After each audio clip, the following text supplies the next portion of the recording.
Мистик мэр.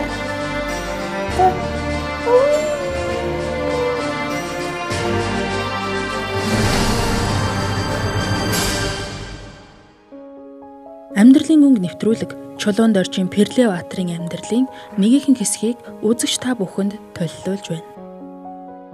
Хүний амьдрал бол тэр 95 бараантай байдаг шүү. Миний амьдрал бол үнэхээр 90 бараантай явсан.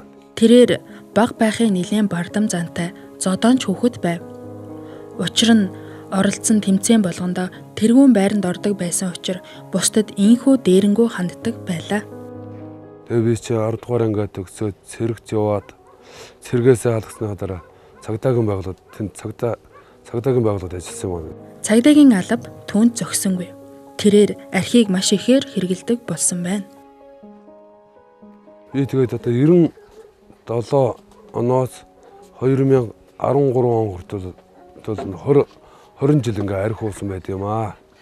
Тэгээ арх ууж явж байхдаа үнэхээр тий өөрхөн дүрд итгэцсэн байсан. Өөртөө би чадж гэн, би олж гэн. Хүнээс би ерөөсөө үг сонсдоггүй байсан.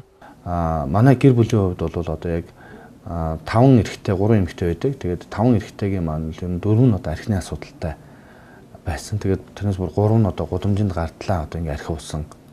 Энэ одоо хараал гэх юм уу ямар ч нэг ийм зүйл манай гэр бүл байсан. Тэгээд миний хоёр ах маань бол бас яг энэ замаар туулсан. Тэгээд түүний маань нэг бол энэ Перле Баатар ах маань байгаа.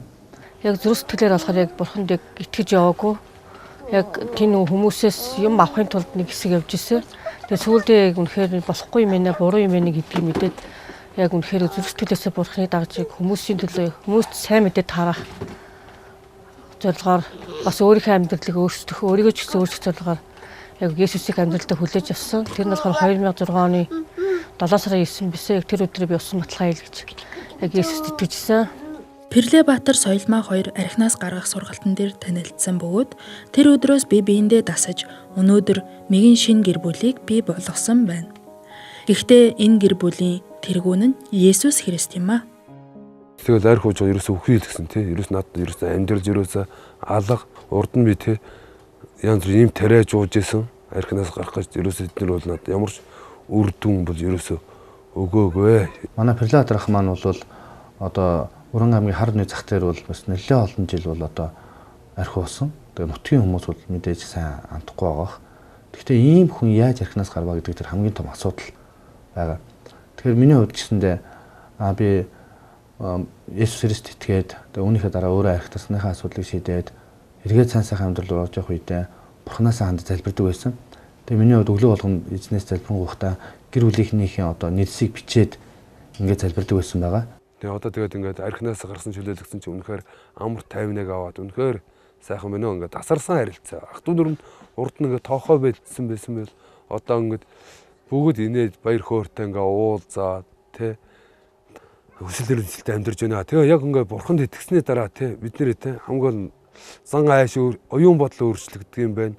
Зан чанар өөрчлөгддөг юм байна. Тэгээд